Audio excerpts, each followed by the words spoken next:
What is up, guys? I am Jay Zeno, and welcome back to another video. Today, I'm gonna be watching life's biggest philosophy questions to be answered, and I'm gonna give my opinion on them. Let's get started into it. Let me put it on for the screen for you guys too. Okay. You guys are right now. Let's do so. Why is there something rather than nothing? Of all the questions humanity Well, I'm thinking, why is something rather than nothing? Is because to be nothing, you have to be something. So, it contradicts each other. That's what I'm thinking. ever asked. This might be the most profound. Why does anything exist at all? Why is there a universe, a reality, rather than absolute nothingness? Why doesn't it all look like this? Hello? The German philosopher Gottfried Leibniz famously asked this very question, concluding that there must be a necessary being, something that exists by its own nature. Many religious traditions take this as an argument for God. But not everyone agrees. Bertrand Russell dismissed it outright, saying the universe simply is, and there's no further explanation needed. You can't just say that, because how can you I can't wrap my mind around that explanation. It just is. I mean, yeah, I could wrap my mind around that, but what? Nah. Quite boring and unimaginative answer, if you ask me. Modern physics, however, offers other possibilities. The Big Bang Theory suggests our universe had a beginning, but what... See, the problem with the Big Bang Theory is, where does that, the ball, the little atom ball, whatever it was, where does that come from? Where did that came from in such little vast of space? I don't understand that. Before it. Some physicists argue that quantum mechanics allows for something to emerge from nothing, an unstable vacuum state that inevitably produces existence. Others propose that our universe is just one of many in an infinite multiverse, removing the need for a singular cause. Still, these explanations only push the question further. Why do these laws of physics exist in the first place? Why not a fundamental question of existence? One we may never truly answer. But one thing is clear. There is something rather than nothing. So now that you are here, you might as well get the... My personal belief on this is that there is a God. This is because for life to come from something, you need life. I never heard of life coming from non-life. And yeah, so there has to be a greater being than us, a greater being than us has to create us. So I think, yeah, God is real. That's my personal belief. You don't have to agree with me or not, but that's what I think. God is real. Best out of it. Does God exist? If there is something rather than nothing, does that imply a creator? For centuries, this question has fueled debate between philosophers, theologians, and scientists alike. The cosmological argument, famously put forth by Aquinas, asserts that everything in existence must have a cause. Trace those causes back far enough, and there must be an uncaused first cause, something that exists by necessity rather than contingency, often identified as God. The teleological argument, or the watchmaker analogy, suggests that the universe's complexity and order hint at intelligent design. Even modern physics, with its precise fundamental constants, has led some scientists to believe the universe is fine-tuned for life, suggesting a creator. But skeptics argue that science provides natural explanations. Evolution explains the diversity of life without divine intervention. The problem of evil challenges the notion of an all-powerful, all-good God. If he is good and sentient, why allow suffering? Well, my counterclaim to that is that he gave us free will. He wants us to love him by choice, not by force. You're not forced to love him, but you're forced to think that he exists, but for me, he does exist. I think everybody should agree with that, but you don't have to. He gave us free will. That's why we have free will. If we didn't, then we wouldn't be living for, he wants us to love him unconditionally from our will. I'm thinking. That's what I think. That's what I think. Some argue that belief in God is a product of human psychology, a way to find meaning in a chaotic world. The debate continues. Science hasn't proven God's existence, but it hasn't disproven it either. Personally, I'm agnostic. I don't know, and I don't think anyone does or ever will. Some see God as the answer to existence. Others see no need for one. In the end, it might be a question we're simply not meant to be alone in the universe. The vastness of the universe. Are we alone in the universe? I am unsure of that. Personally, I have no idea. Are we alone? Are we not alone? I don't know. Let's hope that this video, right here, explain to us. Could hopefully help me. Suggests that life should be abundant. So why haven't we found any? Physicist Enrico Fermi famously posed the question, where is everybody? His observation, now known as Fermi's paradox, points out that if intelligent life is common, we should have seen some evidence by now. Signals, spacecraft, megastructures, something. Instead, the universe remains eerily silent. One way to estimate the number of extraterrestrial civilizations is through Drake's equation, a formula developed by astrophysicist Frank Drake. It factors in things like the number of habitable planets, the probability of life developing, and how long civilizations might... Yeah, most humans don't fathom this. They can't wrap their mind about this. I mean, they can, but they don't know about this. That we are, like, super special. And there's a whole bunch of people who want to take their life out there, bro. Don't take your life, bro. You know how rare it is to be a human. You could have been anything, bro. You're a human, bro. Come on, bro. Live your life, bro. Like, good, like, do goodwill with it, not, like, bad will. Survive. The math suggests that intelligent life should be common. Do goodwill. But where is it? One possibility. We may be alone. Intelligent life could be extremely rare. Another, civilizations self-destruct before reaching interstellar travel. Or they could be actively avoiding us. Some believe that civilizations exist, but choose to stay quiet out of fear. This idea, known as the dark forest theory, suggests that shouting into the void is dangerous. Because if intelligent species compete for survival, it might be best to remain hidden. If the dark forest theory is true, it is a bit awkward for us. Oops.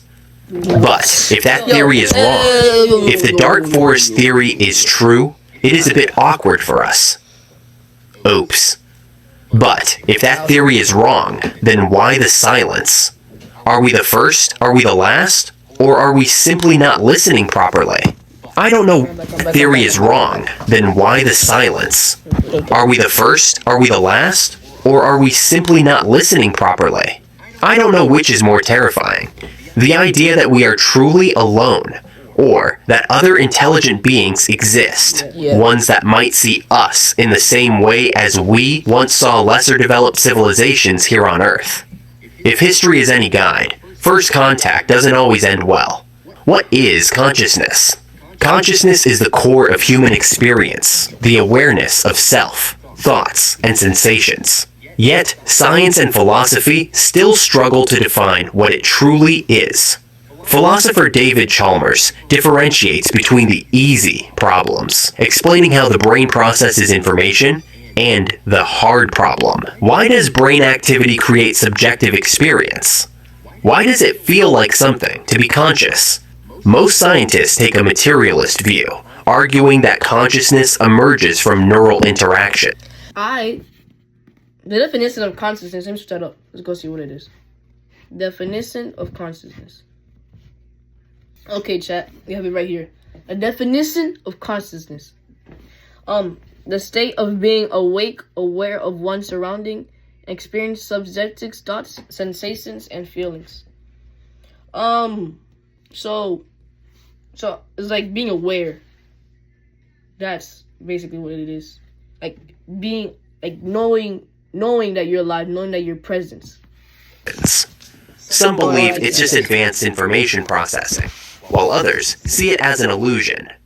Neuroscience ties consciousness to activity in the cerebral cortex and thalamus.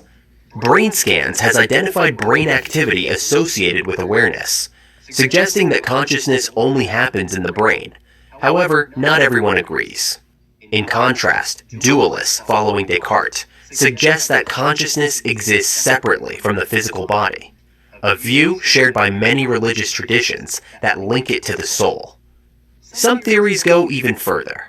Panpsychism suggests that consciousness is a universal property of matter, while quantum theories, like those of Roger Penrose, propose that consciousness arises from quantum processes in neurons. If materialists are right and consciousness arises purely from physical processes, could artificial intelligence ever become truly conscious? Some argue it can only... I do not think artificial intelligence can be conscious because think about it. I see because if you deep it, AI is just what we tell it to be. AI is what we make it to be. So by saying that it has its brain of its own, it's kind of crazy, but I do think in the future it might, but right now they do not. Yeah, I don't think they do. Maybe they do. Maybe I just don't know much. Mimic awareness, while others believe a sufficiently advanced AI might develop subjective experience. If robots can gain awareness, does that mean that we are just biological machines, or is awareness something deeper, perhaps even fundamental to existence itself? Do we have free will? The question of free will, whether we truly make choices or merely... It just depends what you use your free will with. If you use it for bad, then you're like gonna be put in prison, something like that. But you still have the option to do it. Just because you could do it doesn't mean you have to do it. Doesn't mean that you should do it. Yeah, but we do have free will. Predetermined paths has been a philosophical battleground for centuries. Some argue that we are the architects of our own actions, while others claim our sense of control is just an illusion. Many believe in libertarian free will, the idea that human beings can make genuine choices unconstrained by past events. I'm making this video right now out of free will. Like, if I want to make this video right now, I'm not being forced to make this video right now. If that is what free will, is that what he's like explaining or asking, basically? Responsibility. Punishment and reward only make sense if people have the capacity to choose between right and wrong. Religious traditions often affirm this belief, seeing free will as essential to divine justice. Determinists argue that everything, including human decisions, is the result of prior causes, our biology, upbringing, and the laws of physics. According to some findings in neuroscience, brain activity linked to decision-making occurs before we consciously decide, suggesting our choices are predetermined rather than freely made. If your brain activity precedes your awareness of a choice that has already been made, then do you have free will?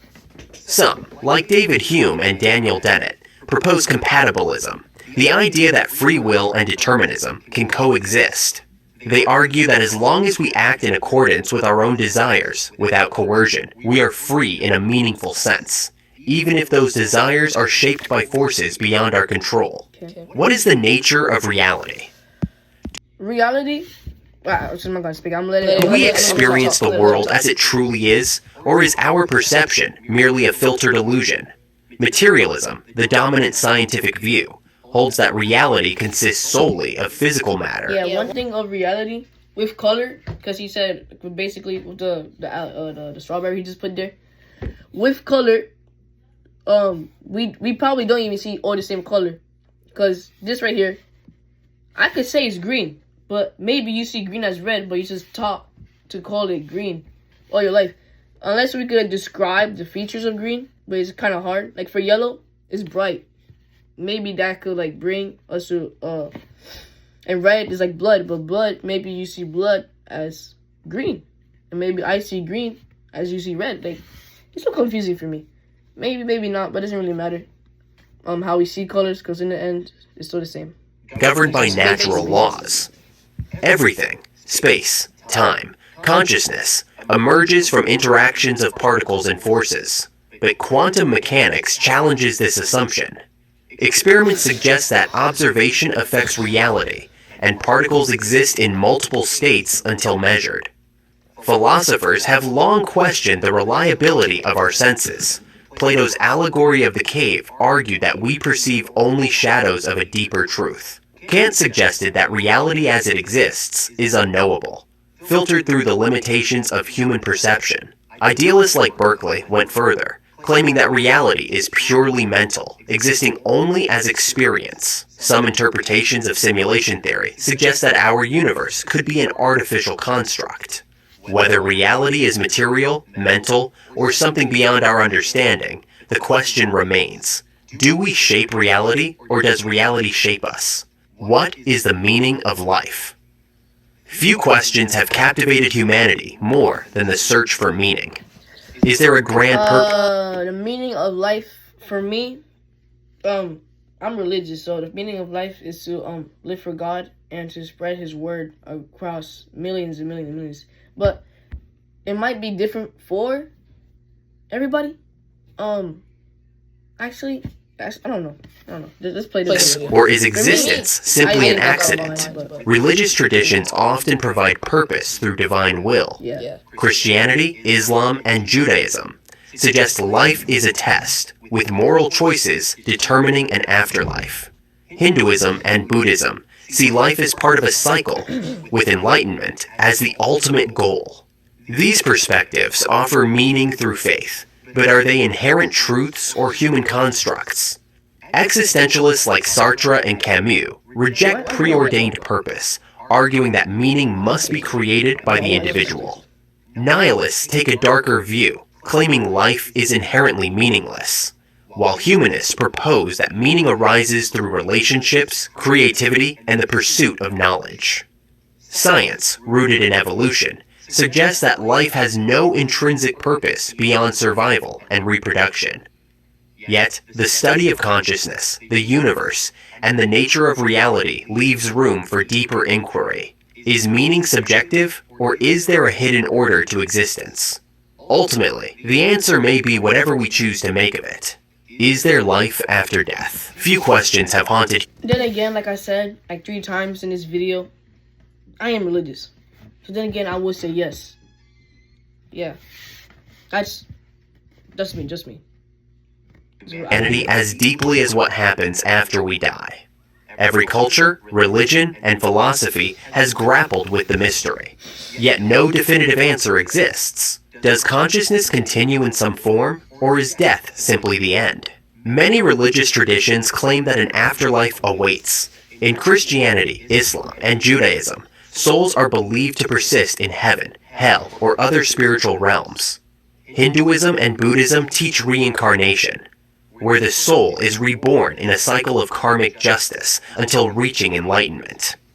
These beliefs offer comfort and guidelines on how to obtain the best outcome. But are they more than wishful thinking?